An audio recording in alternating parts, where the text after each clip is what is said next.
Bueno,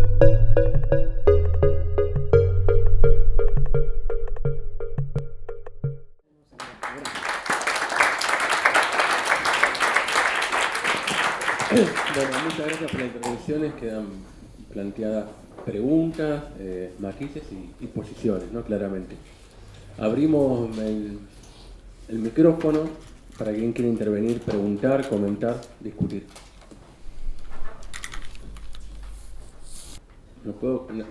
¿Están todos de acuerdo? Solo lo dije. Es difícil. Bueno, es un placer escucharlos, gracias a ambos. Bueno, como para abrir, no tenía pensado hablar. Una para Maristela y una para ambos. Me gustó mucho esa última parte donde diferenciaste las luchas sociales, pero no me queda tan clara esa distinción entre lo socioambiental y lo socioterritorial. Cuando vos decías que lo socioambiental no tiene que ver con las luchas urbanas y las luchas urbanas quedaban más subordinadas al socioterritorial. Porque hasta donde yo lo veo hay grandes revueltas, más bien silenciosas, pero muy importantes, en todos los barrios, por lo menos los que yo conozco del conurbano bonaerense. Sin ir más lejos, antes de venir, leía una nota de toda una revuelta de vecinos en La Matanza en contra de la intendente, diciendo, estamos enfermos porque hay contaminación, y la intendente diciendo, no, acá no hay contaminación, es el agua. Y los vecinos dicen, bueno, porque está contaminada el agua, estamos enfermos, ¿no? Entonces me parece que ahí hay una cosa que a veces invisibilizamos, porque es muy difícil de leer todo ese espacio popular de las grandes metrópolis de Argentina y de América Latina, pero yo creo que hay reclamos ambientales muy fuertes y movilizaciones muy importantes. Claro, en ese espacio de fragmentación y de aislamiento que vos describías bien, el narcotráfico, etcétera, tienen menos visibilidad pública, pero son muy importantes, involucran varios cientos de miles y a veces de millones de personas. Y bueno, hay una pregunta para los dos, medio difícil. Los dos dijeron que había que imaginar horizontes anticapitalistas. Bueno, ¿de dónde deberíamos partir? ¿A qué deberíamos recurrir para construir ese imaginario?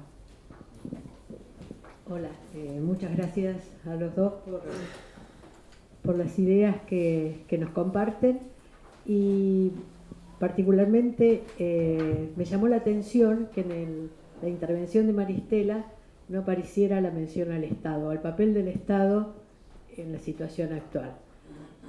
Como tampoco apareció la mención a la corrupción en la situación actual. Entonces, me inquietaba esta omisión, simplemente. Algunas cositas sueltas. Me parece que hay como una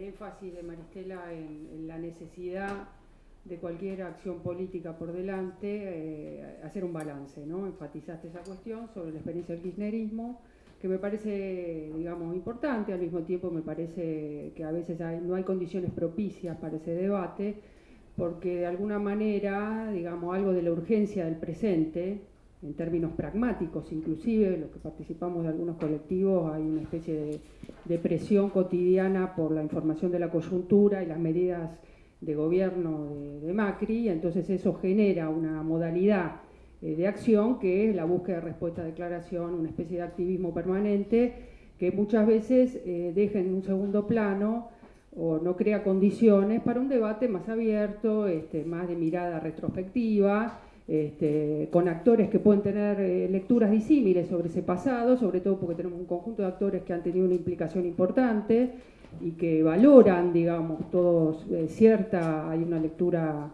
digamos, donde predomina lo logrado, de alguna manera, los avances en relación al 2001, inclusive a los años 90, y en ese sentido se opacan, ¿no?, las miradas críticas también necesarias, ¿no? Y también hay otros actores que en todo caso podríamos decir tenemos una mirada que combina, ¿no?, un reconocimiento de muchas cuestiones que se han generado durante estos 12 años, pero también una disidencia o una crítica respecto de aspectos no positivos, incluido, por ejemplo, el fenómeno de la corrupción. Me parece ahí que en cualquier mirada de ese ciclo habría que diferenciar dos planos, ¿no? Me parece que hay una mirada más estructural necesaria, inclusive para la idea del frente que plantea Alejandro, que yo suscribo y me parece muy importante en términos de poder construir cierto horizonte político, ¿no?, para el corto mediano plazo. que diferenciar un poco una mirada de, digamos, si bien uno puede tener una mirada totalizadora de la experiencia de estos 12 años respecto de Cristina Kirchner, Néstor Kirchner, funcionarios, etcétera, me parece que por momentos hay que diferenciar como dos planos, más allá de que en una mirada de los procesos de la hegemonía, o por lo menos en esa clave, todo está tejido y entramado de maneras indiferenciadas. Porque también este presente, en esa continuidad de la lucha por los derechos, tiene que ver con una construcción producida que está en la memoria de los actores, de actores de distintas características, que tienen un posicionamiento hoy en este escenario, que son de alguna manera producto también de ese proceso histórico, ¿no? Algunos que se han constituido de alguna manera, que se han configurado en sus identidades, en sus formas de hablar, de leer, de pelear. Pienso muchas veces en los jóvenes, ¿no? En algunas cosas que vemos, en algunos testimonios que aparecen inclusive en los medios, también en los programas de televisión, etcétera. Hay una experiencia de aprendizajes políticos que se produjo en estos años, que creo que ha sido muy valiosa, con mayores o menores disidencias, con fuertes identificaciones políticas también, y eso está jugando en este presente también, más allá de si el futuro de Cristina Kirchner, no futuro, las críticas a si va a ser una figura articuladora o no. A mí, en ese sentido, comparto el planteo de Alejandro de frentes mucho más plurales, que por supuesto son difíciles de construir. Entonces, digo esta cuestión porque me parece que la caracterización de esos años recientes y también la caracterización del presente están vinculadas, ¿no? Es decir, no podemos entender también este presente sin leer más complejamente ese pasado, y en todo caso me parece que lo más difícil es cómo pensamos el futuro, ¿no? Está ahí en términos más políticos, como, ahí estoy de acuerdo con lo que dice Alejandro, poner en crisis esos componentes identitarios que te ligan con, que a veces aparecen en los sellos también, ¿no? Que se multiplican en las declaraciones, lo cual es muy bueno al mismo tiempo, porque quiere decir que hay procesos de construcción colectiva, de armado de grupos, de redes, etcétera, que entran en relación con la idea de producir otra cosa y no quedarnos quietos, ¿no? Así, quietas, así, un poco congeladas frente al malestar o a la decepción de este proceso regresivo tan fuerte que se produce, y frente a la capacidad política importante del macrismo y de los acuerdos que va logrando en el Parlamento.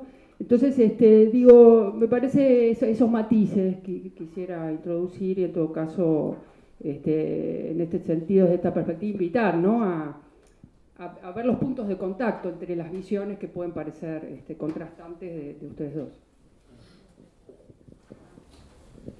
A ver, yo quería decir lo siguiente. Primero, que estoy de acuerdo con Maristela en que hay que hacer un balance de los 12 años. No tengo ninguna duda de eso.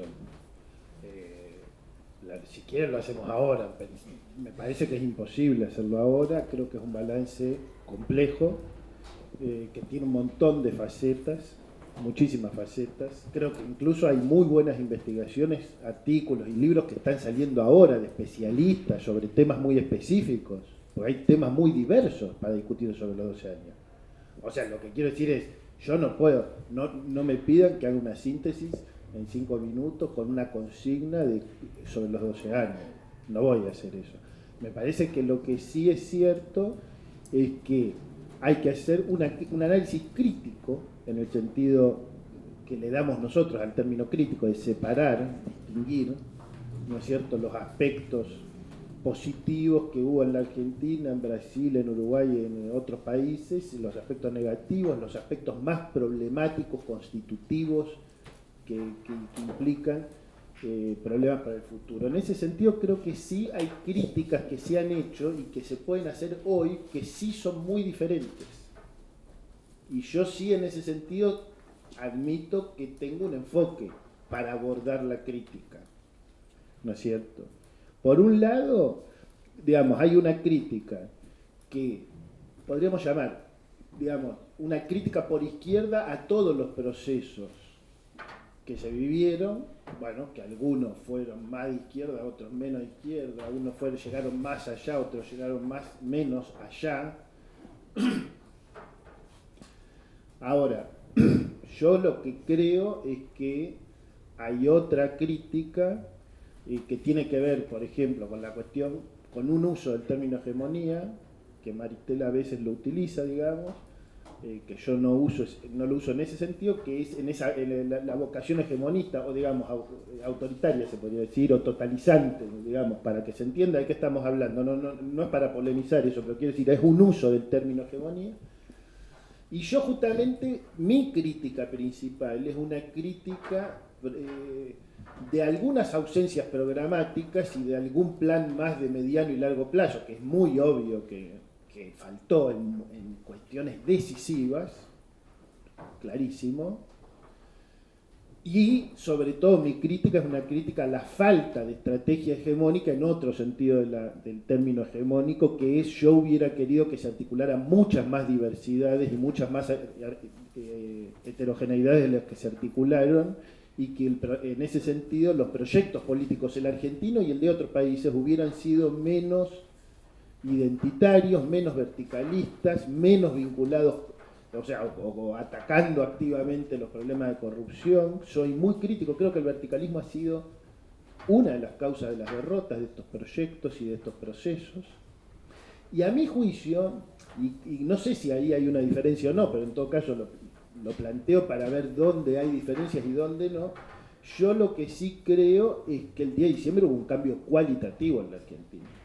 Cualitativo. ¿Por qué? Porque es cierto, y para mí es una de las críticas, que los bancos hayan ganado tanto dinero como ganaron los 12 años, pero no fue un gobierno de los bancos, y ahora gobiernan los bancos.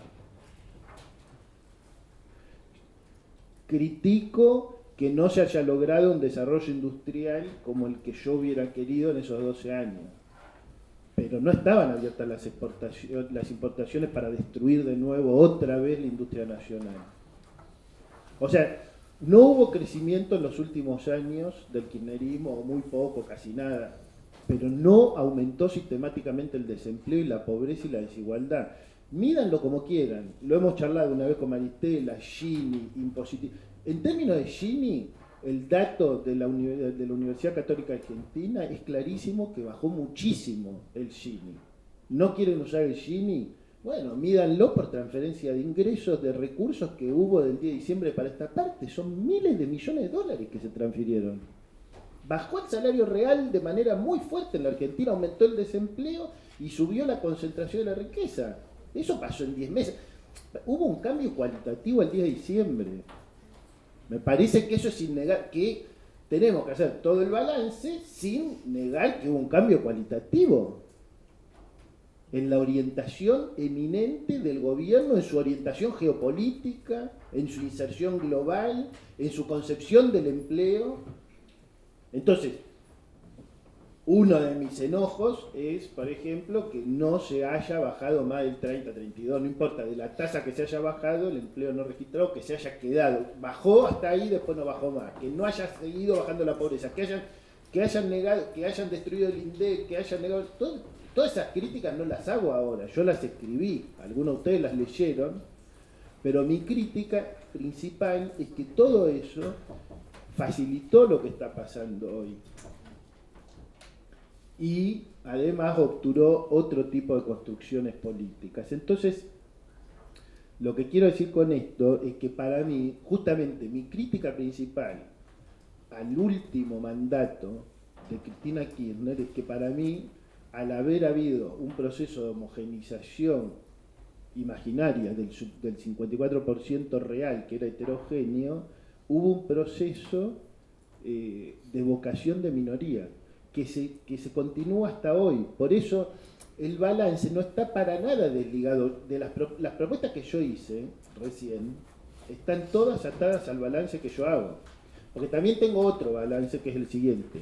¿Por qué en los 7 países o en los 6 países, o cuenten como que en todos los países donde hubo procesos de este tipo, por qué ninguno de esos triunfó una alternativa anti-extractivista?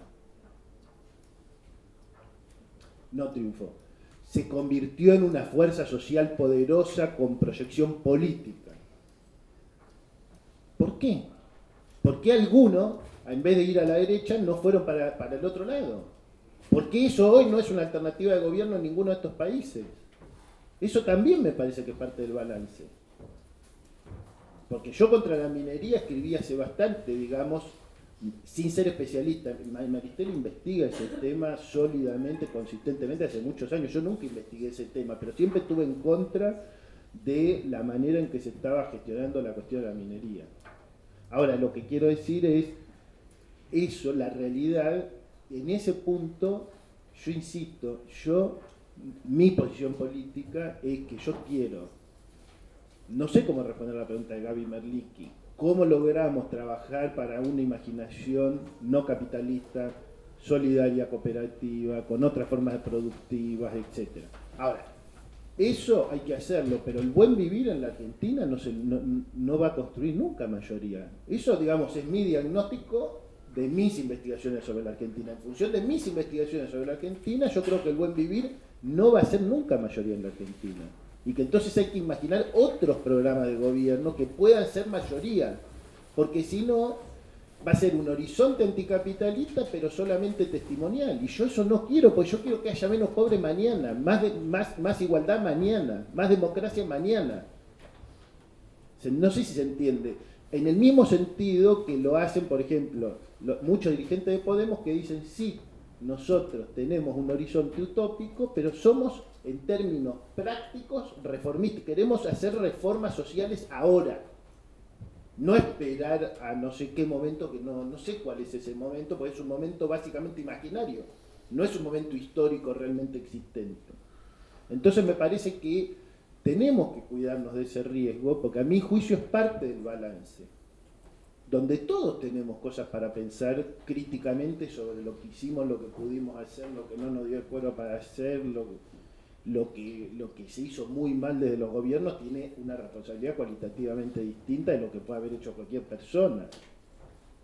Pero para mí el horizonte está ahí. Yo creo que sí es muy importante un balance, sobre todo porque por eso digo que hay que elaborar un programa. Cuando yo digo que hay que hacer un programa de gobierno es porque creo que eso, digamos, que si uno quiere pensar, por ejemplo, la cuestión de la industrialización y qué lugar va a tener en la Argentina, el tema de la extracción, qué lugar va a tener en la Argentina, cómo se va a gestionar, todo eso es discutir programa de gobierno. Y para mí eso es una tarea fundamental y yo creo que ahí las ciencias sociales tienen un papel protagónico, que lo tienen que asumir porque por un lado necesitamos esa imaginación utópica y por otro lado necesitamos la imaginación teórica y conceptual y metodológica sobre las políticas públicas realmente aplicables en los contextos en los que estamos viviendo.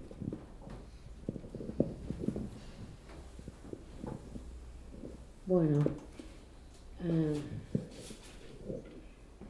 a ver, sí, estoy de acuerdo, Gabriela, con lo que planteas. Estoy en realidad hablando a grandes trazos de una línea socioambiental, que obviamente implica una redefinición del territorio en función de la defensa de la posibilidad de la reproducción de la vida, y por otro lado una línea más socioterritorial ligada a la disputa por la tenencia de la tierra y los servicios básicos, ¿no? Que se liga más a los movimientos sociales urbanos, entonces se rendía a otra tradición, a otra narrativa, inclusive a otro tipo de subjetividad, ¿no? Por eso trato de distinguirlas sin omitir en ese caso efectivamente que a nivel urbano hay movilizaciones que hoy están incorporando la dimensión del cuidado del territorio y las denuncias de los efectos, sea del modelo industrial o como el modelo extractivo, ¿no? Pero me parecía necesario ahí marcar como elementos diferentes en términos de gramáticas políticas. Respecto a lo que decía Mónica, ¿no? La verdad que sí, desde Plataforma empezamos a criticar hace rato al gobierno de Macri. Plataforma 2012 es un colectivo que hemos creado en el año 2012, un colectivo de intelectuales críticos, y hemos sacado varios documentos ya críticos del gobierno actual, tratando específicamente de señalar una crítica más general que también abarca obviamente el rol del Estado, pero que no deja de lado, insisto, un balance necesario acerca del legado que ha quedado del gobierno anterior. En ese sentido, nosotros presentamos una muy clara diferencia con aquellos que se instalan o vienen del espacio progresista anterior, ¿no? De hecho, también durante mucho tiempo subrayamos, desde hace años que venimos haciendo críticas y que venimos firmando petitorios. No es que empezamos a firmar petitorios el 10 de diciembre de 2015, ¿no? Sino que venimos hace rato, por ejemplo, denunciando los pactos entre el PRO y el kirchnerismo en la ciudad de Buenos Aires, que se vienen dando desde hace muchos años, 8 años de gobierno del macrismo. Dan cuenta además de la habilidad del gobierno actual, que ahora está actuando a nivel nacional, y no nos puede en ese sentido hacer caer en la ingenuidad. Pero ahí ha habido una clara articulación. Entonces, en ese sentido tratamos de establecer como cierta ecuanimidad entre lo que es el legado, ¿no? Por un lado, el legado del kirchnerismo, tanto en la situación económica y social actual, como con lo que es el actual gobierno, que sin duda ha empeorado las asimetrías en relación a la dinámica capital-trabajo, no hay dudas, y también ha profundizado más aún la relación capital-naturaleza en función de la mercantilización de los bienes comunes. De eso no tenemos dudas, digamos. Pero la verdad es que este tema acerca del balance o la valoración del ciclo anterior es importante porque no vamos a poder pensar un proyecto alternativo, ¿no? Si no es precisamente poniendo en claro cuáles han sido los problemas, las dificultades, los límites de los gobiernos progresistas. Y que yo, insisto, no es solamente la crítica del extractivismo, después voy a hablar sobre eso, sino que toda la cuestión ligada a la crítica político-institucional es algo que yo considero al menos que no hay que regalárselo gratuitamente a la derecha, ¿no? La derecha cree y suele hacer, en ese sentido, sentencias muy genéricas acerca de el carácter populista, asimilando a los gobiernos progresistas, en un sentido negativo, claramente a la dilapidación de los recursos y al autoritarismo. No, para nosotros es algo mucho más complejo, efectivamente, pero sin duda uno de los elementos fundamentales ha sido la fuerte concentración del poder político. Nosotros no solamente criticamos, en todo caso, en términos personales, no criticamos solamente la concentración del poder económico, sino también la concentración del poder político. Una izquierda que necesita reinventarse desde abajo tiene que efectivamente colocar el tema de la concentración del poder político en el centro de la agenda. Porque la discrecionalidad, ¿no? Y el autoritarismo con el cual efectivamente se ha logrado dilapidar tanta energía social acumulada, ¿no? Es uno de los temas centrales, no solo aquí, sino en Bolivia, sino en Ecuador, sino también en Brasil, etcétera, etcétera. Pese a que los escenarios, en ese sentido, ofrecen los escenarios nacionales matices diferenciados, ¿no? En segundo lugar también está la crítica socioeconómica. No hubo cambio en la matriz productiva, pero tampoco hubo reformas tributarias, ¿no? Claramente no hubo reformas tributarias. En el marco del boom de los commodities, los gobiernos latinoamericanos, y lo hizo también especialmente el kirchnerismo, lo que hizo fue aprovechar en el marco de la rentabilidad extraordinaria esos recursos sin tocar a los sectores poderosos, digamos. No hubo reforma tributaria en América Latina, lamentablemente las reformas fiscales, o mejor dicho, las reformas. El sistema tributario es un sistema complejo, es un sistema regresivo, opaco, ¿no? Que se basa sobre todo en impuestos indirectos, ¿no?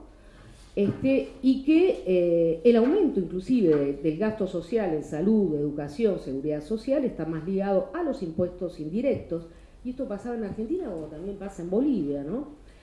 Y lo que explica es sobre todo la reducción de las desigualdades que algunos aluden, tomando el Gini, el índice de Gini, es el aumento de los salarios, ¿no? El aumento de los salarios en un momento determinado.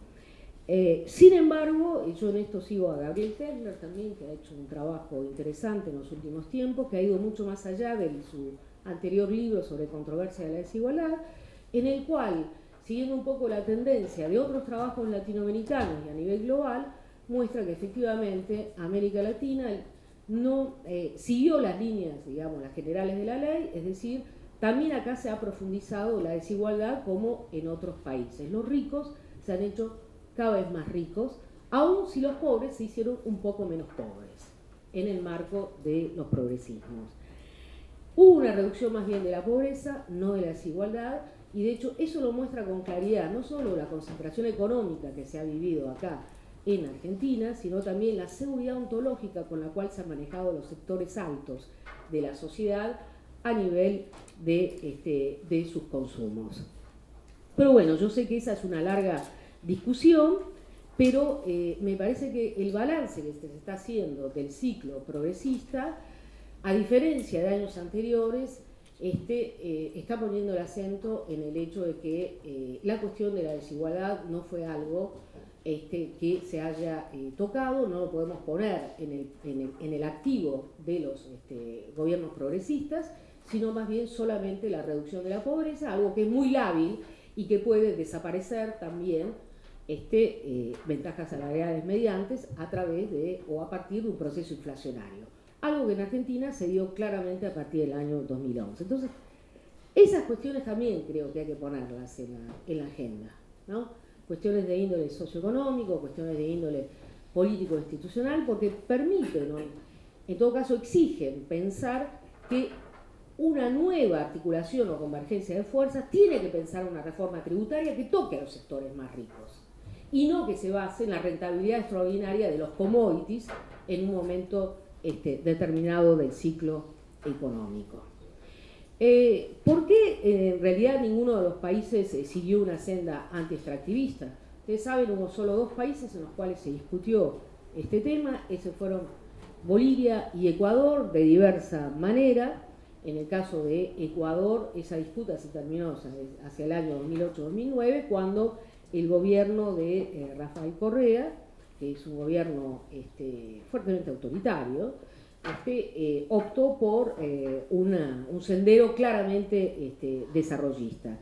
Yo creo en ese sentido que efectivamente lo que sucedió en América Latina es que las economías latinoamericanas volvieron a convertirse en economías fuertemente adaptativas a los vaivenes del mercado mundial y que lejos de enfrentar, además en términos de articulación regional, el futuro de manera diferente, ¿no? Lo que hicieron fue repetir viejas recetas, ¿no? Apostando al extractivismo y la rentabilidad extraordinaria que esto ofrecía. Y en ese sentido suturando, buscando clausurar cualquier discusión que implicara una posibilidad de apuntar hacia otro modelo. Entonces, en ese sentido hay muchas más cosas para decir, pero creo que una de ellas es que nuevamente se convirtieron en economías adaptativas. El regionalismo desafiante que en América Latina estuvo tan de moda, creo yo que se terminó acá en Mar del Plata con el no al ALCA en el año 2005. Ese fue el momento en el cual algunos pensamos que era el punto de partida para la construcción de un regionalismo autónomo latinoamericano desafiante y sin embargo se convirtió en una suerte de techo del regionalismo desafiante, porque de ahí en más, ese momento de no al ALCA, que fue de mucha articulación desde abajo por la presencia de los movimientos sociales de diferentes países y desde arriba por la presencia y el impulso que tuvieron también líderes regionales como Chávez, como Lula e inclusive Néstor Kirchner, que estuvo muy presente en ese no al ALCA, luego se transformó, digamos, en una deriva más personalista que en el marco de la UNASUR lo que se hizo fue más bien declaraciones, ¿no?, sumamente retóricas acerca de la unidad latinoamericana, largos discursos presidenciales, ¿no?, que hablaban acerca de una épica regional, pero que en los hechos se tradujo en realidad en firmas de convenios y tratados unilaterales, cada uno de ellos con China, ¿no?, y una estrategia comercial claramente disociada de esa idea de integración comercial, de esa idea de integración regional. Es decir, hay muchas cosas para decir sobre el regionalismo autónomo, ¿no?, y las posibilidades que hubo y que no se tomaron, ¿no?, más allá de los discursos, ¿no?, y el rol que China tuvo en ese caso también, en la neutralización también, uno podría decir, de esas estrategias. Y ahí hubo un montón de intelectuales que se dejaron cegar, que perdieron el sentido crítico y que en ese sentido lo que hicieron fue más bien convertirse en consejeros del príncipe, ¿no?, antes que en acompañar las luchas que desde abajo muchos movimientos sociales habían impulsado para construir otra América Latina. Me parece que hasta ahí llego porque vamos a ir a...